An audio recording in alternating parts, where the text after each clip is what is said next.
est Espace Info Énergie. Donc on est un stand qui fait du conseil auprès des particuliers et des petites entreprises sur tout ce qui est maîtrise de l'énergie et énergie renouvelable. Donc ici, nous, on a amené notamment 2 maquettes. La maison économe qui se trouve là-bas, qui présente tout ce qu'on peut faire dans l'habitat pour maîtriser l'énergie. Et également la maquette des isolants, qui présente quelques échantillons d'isolants qu'on peut installer chez soi pour faire baisser ses factures de chauffage. Voilà, notre structure porteuse, c'est le GRS. Donc nous, on est une structure associative et on est mandaté par l'ADEME et les collectivités locales, donc notamment Ville de Marseille, MPM, Conseil général et Région PACA.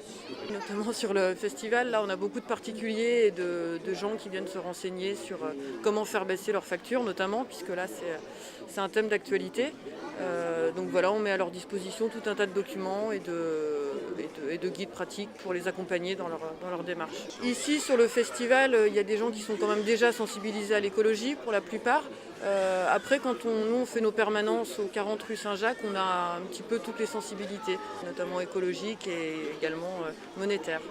Donc ça, c'est la maison qui présente différents échantillons d'isolants, que ce soit sur les murs, sur les planchers ou en toiture. Ça vous présente une quinzaine d'isolants. On est là pour faire du conseil gratuit aux particuliers sur tout ce qui a trait aux économies d'énergie. Et, ça peut être l'isolation, la rénovation, le chauffage, les énergies renouvelables, etc.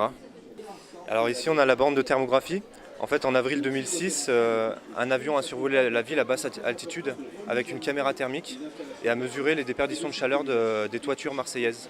En fait, en mesurant avec différents codes de couleurs, donc de bleu à rouge, on a réussi à identifier la quantité de chaleur qui est perdue par la toiture et ce qui peut être représentatif du niveau d'isolation.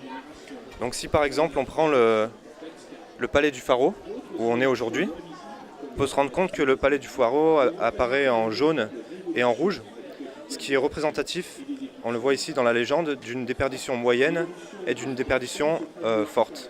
En tapant l'adresse d'un particulier, on peut aller voir la toiture de sa maison et lui dire écoutez, votre maison, elle doit être assez ancienne parce qu'elle est un peu isolée. Et on leur remet des fiches qui leur permettent d'avoir des informations pour réaliser des travaux d'isolation.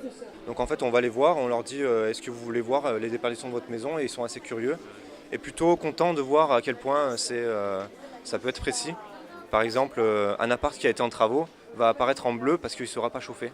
C'est très ludique et c'est un outil de sensibilisation qui est assez efficace parce que quand on dit à une personne que sa maison n'est pas isolée, ils disent comment vous le savez, alors que là, on arrive très bien à visualiser. Il y a pas mal de limites, mais ça donne un bon estimatif. Voilà.